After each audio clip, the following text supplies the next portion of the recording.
So here I am, and I might as well be truthful with you because I've got nothing to lose.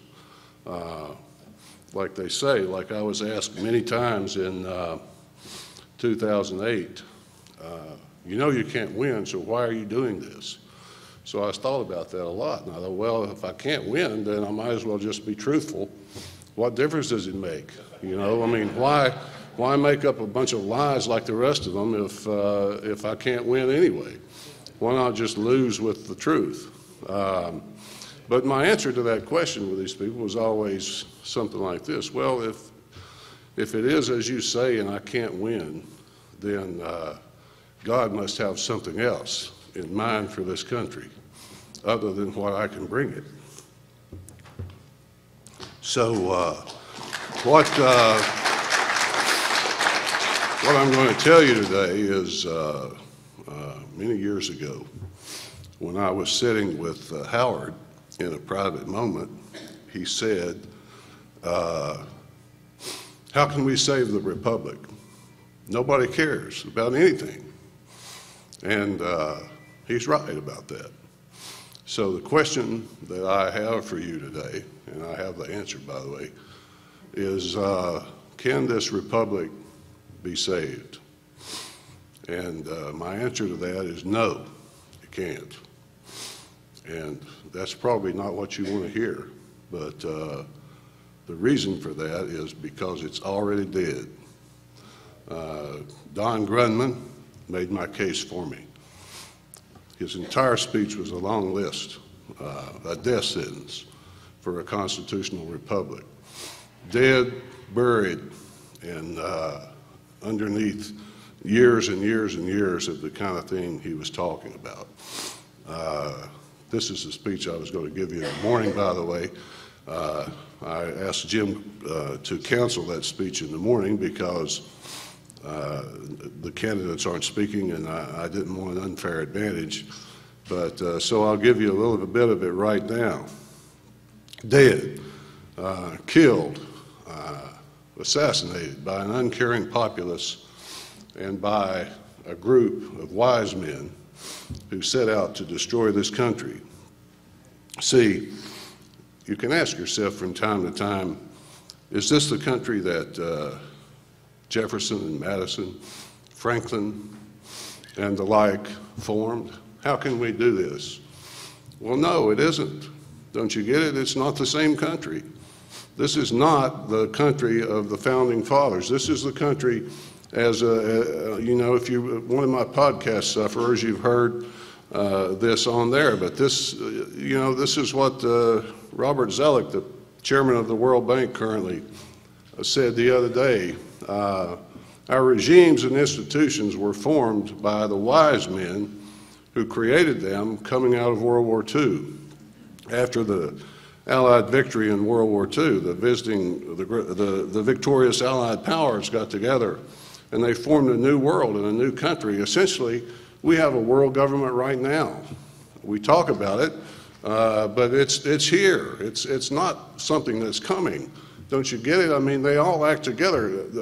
Just, if you don't believe me, look the other day at the example that President Obama gave when he was questioned about going to war in Libya without congressional approval and his constant threats to do it in Iran and other places, wherever he wants to find people that need killing. He said, you know, he sent out David Petraeus, and he said, we don't even have to consult Congress. You know, we might notify them as a courtesy, but we don't need their permission. As long as we have the permission of the international bodies, he said, the UN, NATO, and the like, that's all we need. It's their world now. And this is something that has gone on for many years. You can trace it back through the various government officials of our government, Madeleine Albright and the like. This is our world. Get used to it. That's what they're telling us. And many people feel the same way. Democrats and Republicans do. They don't think about it like I do, but they've accepted this new world and they act in it. They're a part of it. Why Why deny these things if you're not going to get anywhere by fighting them? You know, you might as well do the best you can in the system that we have. Well, that's the world as I see it. I could go on and on about all the bad things that have happened. You know, the president completely separating himself from the rule of law. This is what this is my whole thrust. I talk about the rule of law a lot. I guess it's because I'm a lawyer, but I understand that Western civilization is based on it and founded on it. All gone now, 800 years flushed down the drain because when the English nobles dragged King John in before them 800 years ago and forced him to sign the Magna Carta recognizing the rights of Englishmen, in that it said, and we have practiced since, the government is subject to the same law that we are. The kings, the people that rule over us, are subject to the same law as we are. You know, if they commit murder, they're going to be punished. If they commit rape, they're going to be punished, just as we would be and should be. That's all gone now. The president has made it clear he is no longer subject to the law. He is absolutely accountable to no one. And Congress, I've been very critical of them in my statements recently. I have insulted them, actually, which I suppose I should apologize for. I owe someone an apology. I mean, I've referred to them as toothless lapdogs to the president, but I do apologize because I had a toothless lapdog, and she was a good friend and a loyal companion. That's a lot more than I can say for Congress. They will not, they bear no resistance to the president, and it doesn't matter. Obama is the current figurehead. George Bush was the same way. He said, you know, the law doesn't apply to me unless I choose for it to, he said, and I just don't choose for it to. Well, Obama takes it one step further and says, the law is irrelevant as far as I'm concerned. It's for you, not for me. This is what we've allowed our government to be, and so I say the constitutional republic is dead. So can it be rebuilt? That's the question. Can we build it out of the ashes? Well, are there any Thomas Jeffersons or James Madisons out there today? It's a pretty scary thought, but we have the tools to do it. We have the original plans for doing it right here. They left us a guidebook. And we should never be ashamed of the Constitution and of our platform. We should go out and preach them, if you'll let me use that expression, every single day. I use that because almost everyone I know is some kind of preacher. Everybody in the Tennessee delegation is a preacher, and all over the South, it's people with preachers. In the platform hearings the other day, it was just one sermon after another, but it was pretty glorious, actually, if you were there. I enjoyed that a lot. And that's what we should be doing, in my opinion. So there you have it. Dead, but not buried, I guess you could say. We can resurrect it. We can resurrect it using the Constitution, but in order to do that, we have to achieve power. You know, when I started this, when I became involved in it a little over 20 years ago now, once again, just like I was today, I was perfectly happy. And I met Howard through a mutual friend. He said, why don't you talk to my friend Howard Phillips? He's trying to start a new third party. Maybe you could be involved in that. So I wrote Howard a letter, and I asked him what he was trying to do. And he wrote me back and said, I'm trying to start a third party. Can you send me some money? So I made a donation, and then he wrote me back and thanked me. And, you know, the rest of it is kind of history. But my point was that when I had a chance to talk with him face to face, he told me his plan for this party. He said, God is going to send the flood to America, and we're going to be the ark.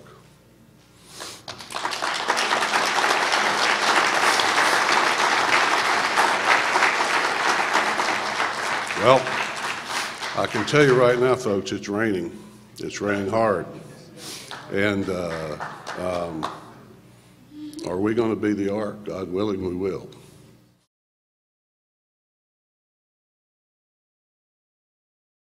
So I've asked Darrell if he would come back and give us a heart of the speech that he was going to give us this morning. So, Darrell?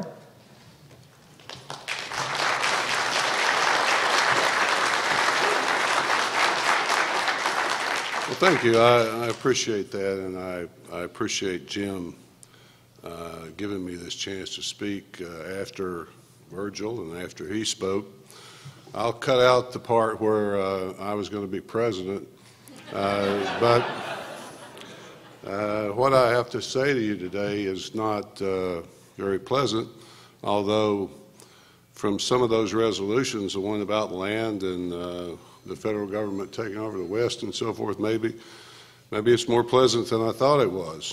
But what I have to say is it may be unpleasant, but it's also true. And that is the future of America is baked in the cake. All you have to do is look at some irrefutable economic numbers to see what I mean by that. Trillion-dollar deficits and above, as Virgil pointed out, projected forward for at least the next decade. Over $1 trillion a year, $15.7 trillion of debt right now, with more than $1 trillion being added to that every year.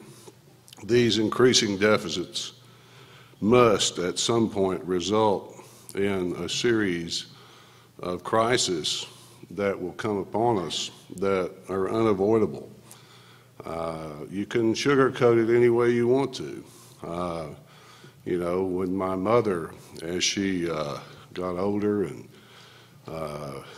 you know, developed some problems and wasn't the same lady she was very picky about what she would eat. And when she would come visiting, you might fix some food she didn't like, you know, and to keep from insulting you, she would just kind of stir it around on her plate to make it look like she had eaten it.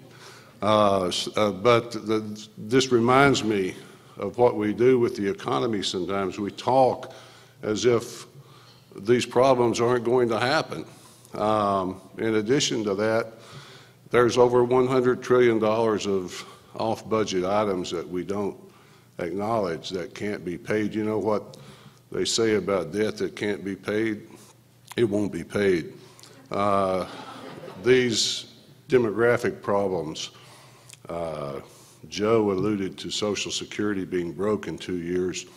Demographics make that an inevitability. 10,000 new recipients every single day, 7 days a week, are added to the rolls. Very few young people are employed now to pay it. As you know, once again, if you're one of my podcast sufferers, the numbers of unemployed young people are vast, despite what the government says. And to carry it a step or two further, about the economy, this can be covered up for quite some time by Fed inflation. But sooner or later, people are going to stop buying those bonds as the government has to roll over this debt every single year. There's only one answer economically, and that is some form of default, either stealth default through inflation caused by Fed printing or actual default. Now here's where it gets good, actual default.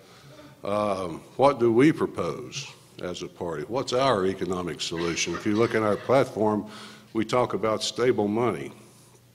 That means some money backed by something, gold, silver, and the like. What would that do to this economic situation that we have now? Well, in my opinion, that would bring overt default of a rather immediate nature because we could not fund the debt with stable money, not in the immediate. And so from that I conclude that we are going to go through the valley one way or the other, and it's unavoidable. We might as well deal with that and face it, at least with our solution.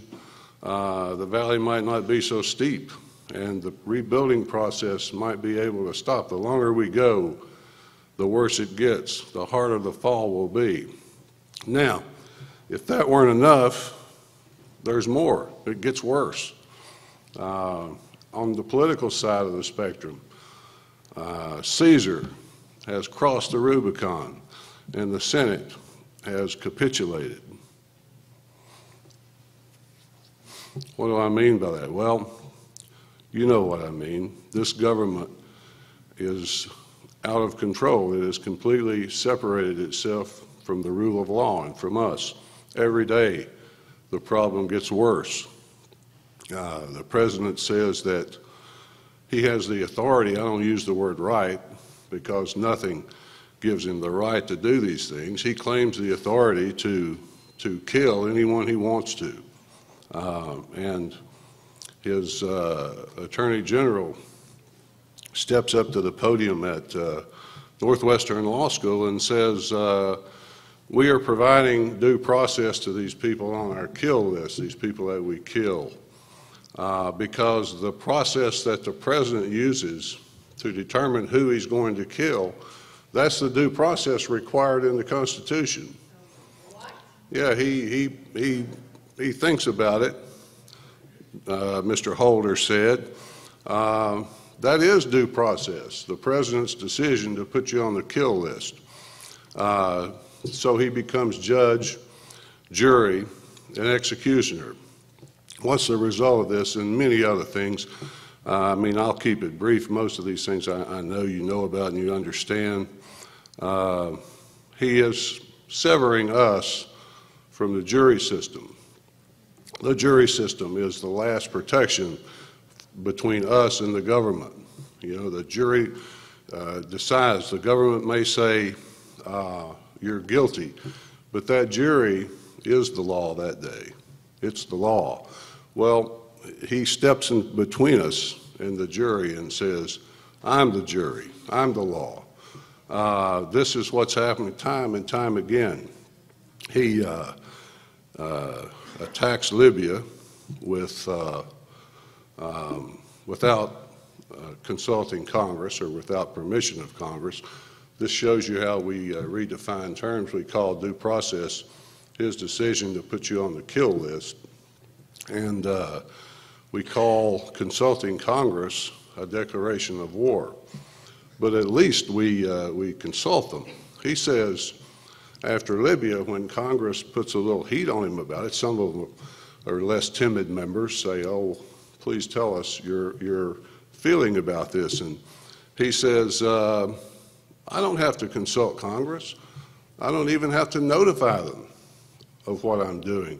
He says, if I have the permission of the UN and NATO, other international organizations, that's all I need. He said, well, I might actually notify you as a courtesy, but I don't really have to. So he actually said that. And this, once again, means that this man is accountable to no one. He is just the evolution of what's been happening. Each one of them takes it one step further. You know, he's just taking the things that Bush did a few steps further. What will be next? Who knows? Time will tell.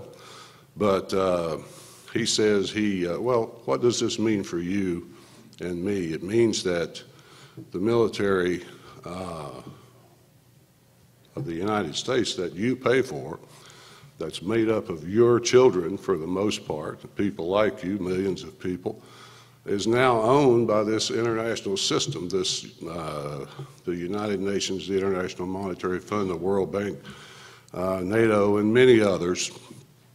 They now command the U.S. military. I don't think that's too much of a stretch. That's why we need their permission before we go to war. Well, some senator asked him, he said, are you saying that if it was necessary to go to war to protect the United States, you would still have to consult these people in order to do it? Oh, yeah. He said, yes, we'd have to have their permission.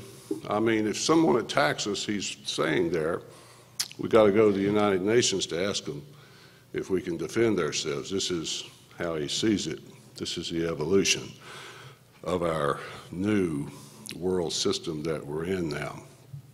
Now, if that were all, it would be plenty, but it's worse. From a foreign standpoint, looking abroad, there's war everywhere you look. Afghanistan, that war's lost. You know I'm right. You understand that, folks. I mean, we've been there for what now, 11 years, and we were negotiating with the Taliban before this recent massacre that we had there, where 17 civilians were killed, and now the Taliban have broken off negotiations because they sense weakness. We can't even find a face-saving way out of it. 11 years for nothing. All that blood, money, for nothing. Now I ask you this. We talk about an end to war. We say, some of our candidates say, I'm against it. I think we should eventually come home. What's so difficult about saying, General, execute an immediate withdrawal from Afghanistan? What's so hard about that?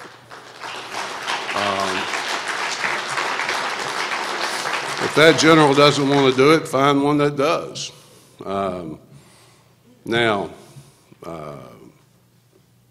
we would have a more peaceful world if we would do these things. Come home, mind our own business, take care of our own interests, rebuild our own military. By the way, you might not know this.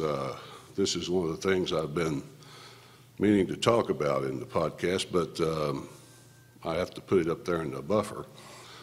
You probably know that the Obama administration is trying desperately to turn its attention away from the Middle East to the Far East. He says this repeatedly. We're not distracted by the Middle East, he says, anymore. We may not be distracted there, but we're still dying there and killing there and so forth, but he can't seem to find a way out. Every time he tries to pull himself out of it, something happens and he stays. Well, he wants to go across to a different ocean and confront the Chinese, which it seems to me would be a naval confrontation. Wouldn't you think so? I mean, it's the Pacific, it's a big ocean. But it turns out his new projected military system is a 30% reduction in naval forces. The Navy thought that they were going to get a whole new series of carrier battle groups and so forth to go confront the Chinese, but when you really look at it and you analyze it, no, the Navy over the next decade, he says, is going to be drawn down by 30%. Now, if you know me, you know I'm not against cutting the defense budget, but I think very soon the economy is going to solve these problems for us. You know, if you're not careful, you're going to have 12 carrier battle groups out there floating around rust buckets like the submarines in Russia. You know, these nuclear submarines in the Soviet Union, now Russia, sitting there in dry dock, sinking into the mud and the sand and so forth. And their nuclear reactors starting to melt down and so forth. This is what happened to their Navy before we sent our Western oil companies over there to infuse a lot of capital back into their country and get their oil industry pumping so we could borrow money from them. This is what happened. Okay, I said it gets worse. It does. Torture continues unabated around the world. Torture by us of other people. And I'm not talking about just waterboarding, although understand that waterboarding was one of the listed offenses against the Japanese war criminals that we hanged in 1948. That was one of the specific charges. This man, Khalid Mohammed, that was accused of being one of the 9/11 masterminds. I was kidding my daughter one day when I saw an article in the paper that said that the number 2 man in Al-Qaeda had been killed. I said, you know, that's like the 15th time they've killed a number 2 man in Al-Qaeda. Like every other day he gets killed. Anyway, torture, this man, Khalid Mohammed, by CIA admission, they waterboarded 187 times. 187 times. I wonder, whatever information he gave them, I wonder how reliable it was. But the point is, well, let me tell you an aside before I give you the point. You know, Jesse Ventura said in response to Bush saying that waterboarding is not torture, he said, well, if you give me 5 gallons of water, in 2 minutes I'll have him confessing to the Lindbergh kidnapping. But anyway, because, you know, Navy SEALs and other Special Forces units sometimes are waterboarded once just to show them what it feels like in case the enemy does it to them, or in case, I suppose, they have to do it to an enemy. But who does the government choose for this kind of work, this torture, I mean? By the way, it's a lot worse than waterboarding. If you look at Khalid Mohammed and one other Middle Eastern man, they released 2 tapes, one on each of them. These 2 tapes show this torture over a period of time. They filmed it. Why would they film it, you ask? Well, so they can they can look back at it, refer back to it is what I'm trying to say, in case they see inconsistencies in future sessions of torture. You know, we torture him today, we torture him again tomorrow, then we can look back and see if we got different results, that sort of thing. Well, it turns out there's actually 92 of those tapes. This is all, you can find all this information out there that the courts ordered them to release, and they refused to do it. It's national security, you know. 92 other people are out there. But why do we torture people? This is one of my big things. I really don't like torture, and I don't like war criminals, no matter who they are. I have no problem with hanging war criminals that were Nazis and so forth. I just would rather we not do it. But, you know, why do we torture people? To gather information? You talk to any intelligence officer you want to. I invite you to do that. Go find yourself a CIA, NSA, or some other black ops operative and ask him if torture actually produces reliable information.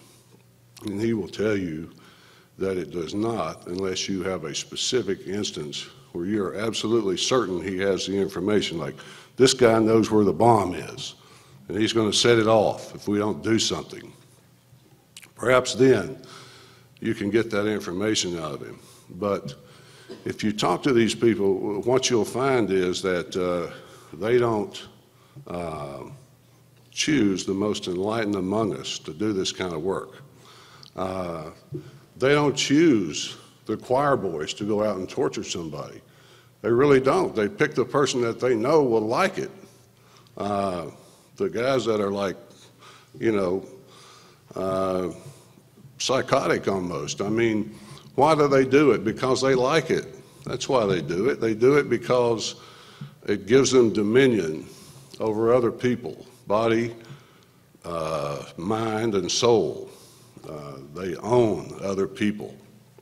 And this is the kind of thing that's on those 92 tapes that were not released, even though the court ordered them to. But it continues by our own admission. We have to have this information. We shouldn't be doing these things. But you know, that's the bad side of it. That's the downer part of my speech. It gets better. There is another side. I'm going to start back up the hill now. I was told last night, Mr. McManus talked to me outside and he said, you know, that was a good speech you gave, But he said, when you started talking about America, the republic can't be saved because it's already dead, he said, I saw people shaking their heads, you were losing them. You know, I said, well, that may be.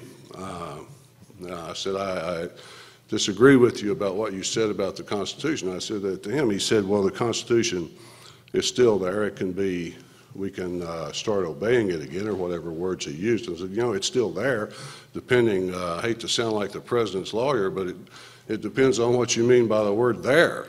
I mean, it still physically exists on paper, but if you never follow it, if you forget what it is, if you lose it in your heart, is it still there? It's still there. The Senate and the House still follow the minutia of it. I mean, they still obey its rules to elect their officers and stuff like that, but they certainly don't abide by the Bill of Rights. I could give you 10 or 12 different examples of that at least. But as I said, it gets a little better. You know, we talk about the Founding Fathers a lot, and Scott Bradley's more competent to talk about them than I am, I bet, but there is one that you might not know that much about. There was a man named Jonathan Mayhew who was a pastor, and in 1750, 25 years before the Revolution, he gave a speech, this pastor did. And in that speech, he said, actually it was a sermon, not a speech. In his sermon, he said, there's a law above the law. And he said the British Empire has their law, but there is a law above that law, a higher law. That was the name of his sermon, higher law. Which one will you obey, he said. You cannot obey both. Who will you obey? And by doing that, he lit the fuse of revolution in these people's hearts. By the time the revolution came along, 25 years later, their hearts and minds had been changed, and they were ready for it. The spark had been lit. Well, you know, Ron Paul says from time to time that in order to do something about abortion in America, our hearts and minds have to be changed. And, you know, there's some truth in that. But we can change our hearts and minds starting right there. Whose law do you obey? We should not be ashamed of what we do with our platform and the religious references to it. We should not be ashamed of it, and we should not be afraid to follow it. Don't be ashamed of the Constitution or of the platform. Just stand by it and go with it. What can we do about this failing economy that we have now? Not much. We can enact stable money, and when we come through this valley, we'll have something to go on. Perhaps we could hold the misery and suffering to a couple of years. I'm afraid there's going to be blood. I know there's going to be suffering on an unimaginable level. I know that for a fact, because when this economy starts to falter and we lose our reserve status, our life, our way of life is going to go down the drain. We're going to lose what we now get from foreign countries. There will be no more imports. Imagine that, what that's going to be like. Everything we get's imported. What will our lives be like? You might as well get ready for this. It's definitely going to happen. And plans are being made right now for that to happen, for the reserve currency of the world to change. Oil, for example. Well, that brings me to another point. That is a possibility.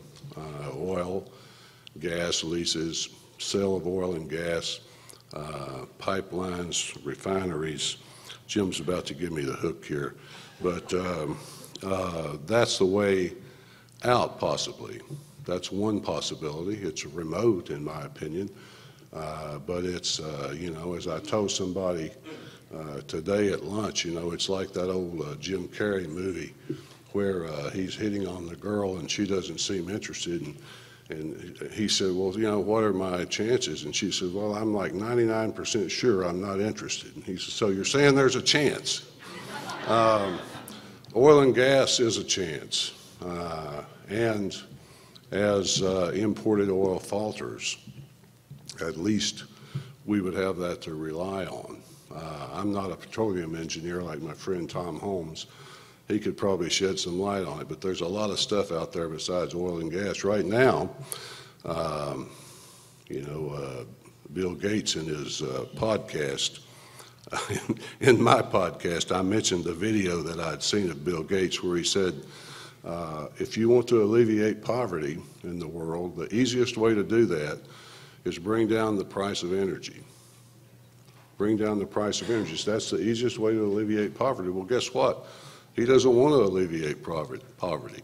So he doesn't want the price of energy to be low. He goes on to suggest how it can be intentionally made higher. So does the Obama administration. By their own admission, they said we should keep the price of gasoline high, somewhere like it is in Europe. Why is that? Well, time will tell, but it's obvious they don't want to alleviate poverty. Think of the jobs that could return to America if we exploited this resource, and many others like it. That is one possibility all up and down the line. Everything is transported by fuel. Everything is made from fuel. So that is another possibility. But as I leave you, I have one official act left as in a leadership position, and that's the National Committee meeting that's coming up. And I will tell you again, and I appreciate the opportunity to speak to you this one last time and to tell you how horrible everything is in the world, and it's all going straight to hell in a handbasket. But it is. It is. What can I say? We are, our hope is in God, and our party is the hope, politically speaking, for this country. I sure hope that something changes, and very quickly. Thank you, folks.